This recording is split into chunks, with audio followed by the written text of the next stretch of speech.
Back in 1955, there was a TV show called uh, This Is Your Life with Ralph Edwards.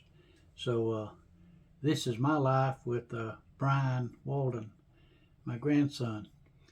I was born in Wheeler County, down between Lumber City and Alamo and McRae.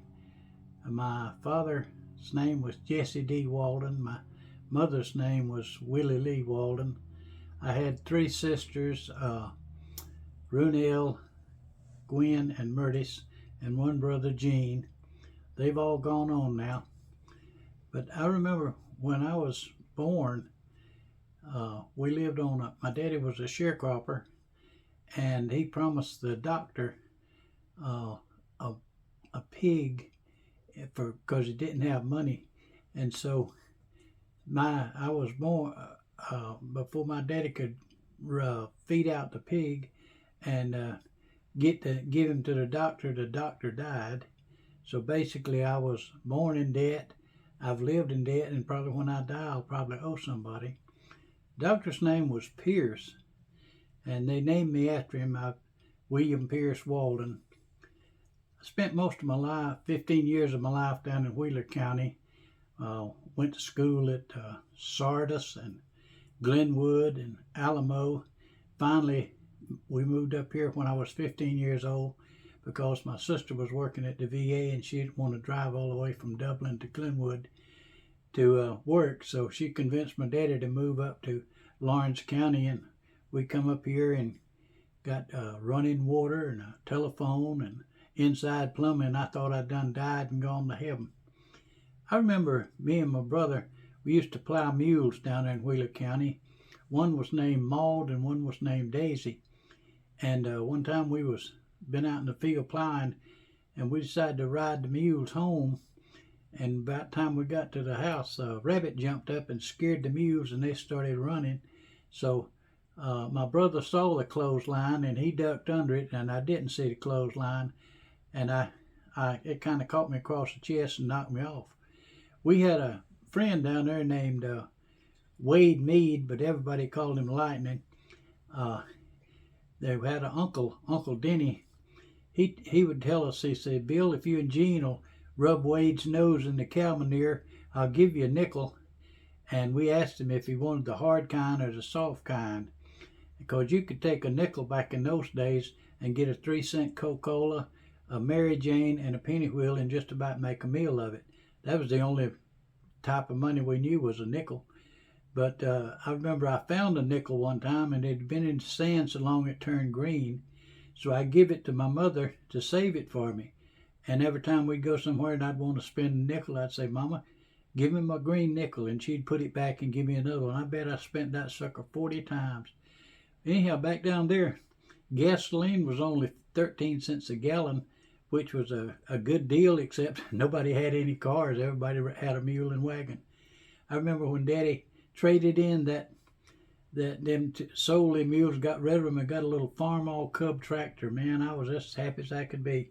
We had a row of corn out in the cornfield, about 4 rows of corn that hadn't been cut, and I was standing on the seat of that tractor, had it wide open, had my hand on the steering wheel. Man, I was captain of my ship and everything I surveyed. And about that time, I got in my little old mind, I got to thinking, wonder why this corn's out here and all the rest of it's cut down. Then I saw the fat lighter stump in front of me, and by the time I hit it, just about the time I was trying to slide off and hit the clutch and bent the tie rod on the tractor. Daddy took it to Lumber City and got it welded and straightened back out. Cost me $2. I had to work for about 2 days to get that kind of money. But one thing I remember about the tractor, Daddy told me and Gene, he said, now you boys always check that gasoline in the tractor. We said, okay. So one time we'd been plowing and messing around with the tractor, and my brother crawled up across the tank, and he took the cap off and says, Bill, I can't see the gas. So I told him, I said, here, take this match. So he did, and he struck the match, and gasoline shot out that thing, a fire shot out that thing about 4 feet in the air. My brother just grabbed the cap and put on top of it. He didn't realize till he got in the military that was what actually caused the fire to go out. It couldn't get no oxygen, so it couldn't burn. Remember, we used to me and him would shoot. We'd shoot at chickens with a 22 rifle, and the one had to get the closest to the eye of the chicken. The other one had to pick the chickens. I sure picked a lot of chickens because my brother could really shoot a gun. Anyhow, when I moved up to up here to Lawrence County, like I said, got a lot of things we didn't have down there, party line and all that stuff. Went to school, graduated from high school, and every time I'd look for a job, they'd ask me how I was fixed for the draft. So I talked to a couple of buddy of mine that joined in with me. We went in on the buddy plan in the Navy, and when we got through boot camp, the recruiter told us, says, if y'all join on the buddy plan, you can stay together for 4 years. So after boot camp, they sent one buddy to the Azores, one to Florida, and I went to Oklahoma. And went to school out there, and then transferred to a school in Memphis, Tennessee. It was an aviation hydraulics school. It was 1,200 single men and 1,600 single women at the nurses' school, and I was trying to even the odds, and I didn't study. First time I come up before the review board, they asked me if there's any way they could help me or give me some training where I could study better, and I told them no. And then the next time, another week, I flunked out again, and they came up before me and asked me, is there any way they could help me? And I pushed that little white sailor hat on the back of my head, and I said, Boats, I got 3.5 years to finish this school. And before sundown that night, I was on a train going to Norfolk, Virginia. Was in the Navy, in an anti-submarine squadron there. We went over the Mediterranean 3 or 4 times on 3 different carriers, and I really enjoyed the time in the Navy, but they didn't have enough money to get me out. Make me stay in, because I just wanted to do my time and get rid of the draft so I could get a job. There was something else I wanted to tell you about earlier in Wheeler County. My daddy knew all the Talmadges there, Gene Talmadge and Herman Talmadge and all them. And this man told him back when Coca-Cola was just starting, he said, Mr. Walden, says, if you'd like to buy stock in Coca-Cola, says, I'll loan you the money, you can pay me a little bit along. But Daddy was, in his way of thinking, so he only had a 3rd grade education. He said stock would be cows and hogs, and he told him he had enough of them. Well, anyhow, if my daddy had bought stock in Coca-Cola, I'd be flying in a jet today. But he donated a bale of cotton to Gene Talmadge's governor campaign, and when I was in the Navy, he told me, he says, now if you want to get out, says all I gotta do is call Herman and he can get you out. I told him, I looked at my father and lied like a rug. I said, man, I love it. I'm probably gonna stay in there 30 or 40 years. In the back of my mind, I was I was counting the days and the hours and the minutes. I remember in boot camp when we got a chance to call home, I called home and talked to Mama and my daddy, walked out that phone booth, and I cried like a baby. I said, what in the hell am I doing in Great Lakes, Illinois, when I ought to be in Dublin, Georgia? So from that time on, I got to counting the days and the hours and the minutes till I could get out. When I got ready to leave the Navy, I went before the personnel officer, and he says, Walden, he says, I can see the future. He says, I know what you're going to say. He says, I just request that when you say what you do, that you say, sir. And I said, okay. I said, he says, I can see the future. He says, you're going to tell me that my Navy sucks. And he says, I just request that you say, sir. I said, okay, let's do this thing. He said, Airman Walden, do you want to re-enlist in the United States Navy? I said, your Navy sucks, sir. He said, get out of here. You're wasting my time and yours. The 4 years I spent in the Navy, like I say, I'd done a lot of things. Some things I could discuss and some things I couldn't. Went to a bullfight one time. Me and my buddy, we got thrown out because we were cheering for the bull. We didn't get to stay there very long. Seen a lot of things I'd never seen. Done a lot of things I probably shouldn't have done. But I got out my discharge date fell on a Sunday. And I got out on a Friday, so I got a 2-day cut. And I was really blessed because they said if you live within 50 miles of the nearest reserve station, you had to make the meetings. But see, the reserve station was in Macon, and I lived in Dublin. In Blessed Pat, it was 53 miles from Macon to Dublin, so I never had to make any reserve meetings. But when I got out, got various jobs and done different things. It'd take all day if I'd tell you about the jobs I had. But I wound up working at Warner Robins, and I stayed up there for about 27 years. Enjoyed my job, and took the early out in 1993. I had 27 years plus my 4 years Navy, and I figured them 31 years would carry me the rest of my life. The only problem is, since 1993, my check stayed the same, and everything else has gone up. And back in 1962, me and my friend Murray Wilkes went down to Jaybird Springs. We was down there skating and everything, and I saw this girl. She had on red shorts and a white blouse, and had her hair done up in with little fake flowers. About the prettiest woman I ever seen. And she skated by, and I gave her the old and she looked around, and I motioned for her to come over there. So she skated over to where I was. And I told her, I said, "My name's Billy Walden." I says, "I'm the craziest boy in Lawrence County, and I'm gonna marry you." And this was on the 4th of July, 1962. She said, "Well, my name's Wendeline Warren. I guess I'm glad to know you." So about 3 months later, on the 9th of September, on her 18th birthday, we got married, and we were together for 55 years before cancer took her home. We had 2 sons. We had, and I've got 5 or 6 grandkids. I guess 5 of them, because there's 4 boys and a girl. And both my sons have got good jobs. They make good money. My oldest son worked at Warner Robins like I did, and he retired in just a couple of years ago. They told him that he had to either take those COVID shots or be fired. And I don't know what he said, but I would have told him I ain't got to do nothing but die. So that he retired rather than take the shots. But that's something that he dealt with, and that's his problem. I was coming home one day on the bus, and a friend of mine, Melvin Gillis, was sitting beside of me, and he said, "Bill," said, "do you go to church?" I said, "Yeah, I go Easter and Christmas, so they won't recognize me as a visitor." He says, "You need to go to church and start taking them youngins to church." So in 1978, I went to church up here called Bethsaida, met a man named Russell Dupree, and I believe that man shook hands with me at least 4 or 5 times. And I thought to myself, now, I said, "Is this the kind of church?" I said, "I need to join this church." So I joined it. Later on, my 2 sons, they were saved, and they joined it. And then eventually my wife joined it. I've been there now, I can't do the math, but from 78 to 24. I've seen a lot of preachers come and a lot of preachers go, and some I liked, some I didn't like, but that's neither here nor there. Like I say, I've got 6 grandkids. I've got 2 great grandkids. Got a granddaughter that Lennox. She's 8 years old. Got a great grandson named Lucas.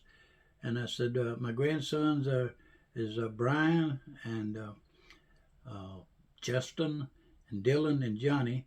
Dylan and Johnny play the guitar and everything. I tried to get them to be like the Everly Brothers, and they get to be famous. And I got a granddaughter named Brittany, and she's married to Michael Montgomery. And also I have a grandson named Justin. He has autism or ADD, and he's 30 years old, and Brittany's 30 years old. And he's never spoke a whole lot. He has just a couple. His entire vocabulary is something like ta ta ta. But anyway, this is probably about the story of my life. I doubt if anybody, maybe family or friends, might read it. But if I get to be famous, so I'll probably remember the little people and everything. I love to fish. When we lived in Wheeler County, my mom and daddy would tell me and my brother, saying, "Y'all hurry up and get through, and we'll go fishing." And so we'd work like Trojans, whatever we was doing, so we'd get through and go fishing. That was the only activity we had, except they'd have peanut boilings or something like that. And we'd make our own toys. We'd take a bullace vine and a piece of tobacco twine and bend it over and make a bow out of it, and get dog fennels and use them for arrows. And we'd take a tobacco can lid, punch a hole in it, and put a string in it and twirl it around and go woo woo woo. And we had a game called Jump the Sticks.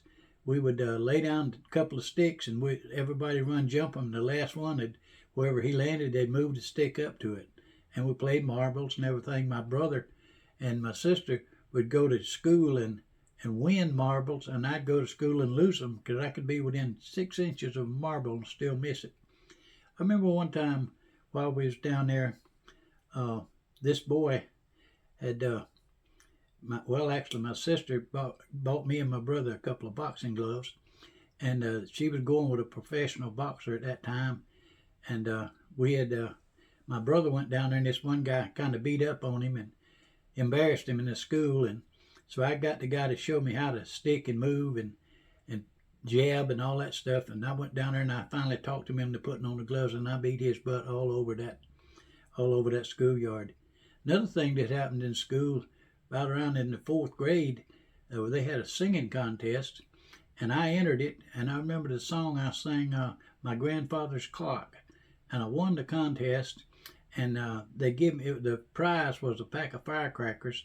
So I went out at recess and was busting the firecrackers and went back in, and the teacher gave me a whipping for busting the firecrackers. So basically I went from the penthouse to the outhouse. I was so proud and everything. I got a harmonica one time, and I hadn't learned to play it yet, but we was in the classroom and we was going to sing a song. I forget what it was, and I asked the teacher if I could play my harmonica, and she said yeah. So I was humming in the harmonica, and the other kids were singing, and it kind of drowned out what I was doing, and it sounded like I was playing along with them. Had a friend that me and him tried to play guitar once we moved up here, and he kept playing, and I eventually quit because it didn't entertain me. Used to love to play, and the guitar didn't have 5 strings, but this friend of mine, he kept going, and he wound up being a lead guitarist for Ernest Tubbs' country and western band. But there's a lot of other stuff that happened. Like I say, I'm really blessed. I guess there's a religious part in my life. I was in the Navy and stationed in Norfolk, Virginia. Was going to church with my sister and my brother-in-law.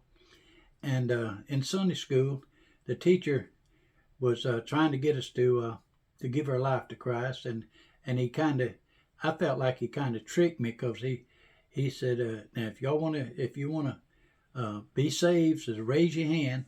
And he says, the folks at home are praying for you. And so my hand went up, bing, and I joined. I got baptized and all that. But when I raised my family, I didn't do a lot of Bible reading and have Bible study and all that stuff. I just trying to raise a family and keep them from getting in jail and all that stuff.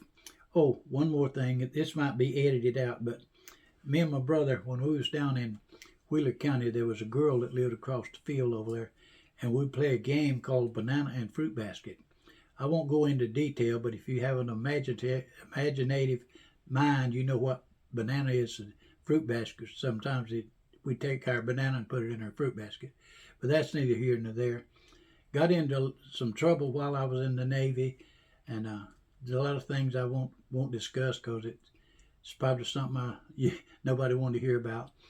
But I guess this is probably the best all my entire life, except I know, well, like I said, I lost my wife in 2018, and I know that every day it's a blessing that I can get up and put my feet on the floor and walk to the bathroom. I'm in better shape. If I wasn't the shape I'm in, I'd probably be in a nursing home or either in the ground one. And this just about concludes it. So, Brian, I guess you can cut it off if you want to. Thank you. And like I say, it don't matter whether you watch this or not, I'm still going to live till I die. Bye.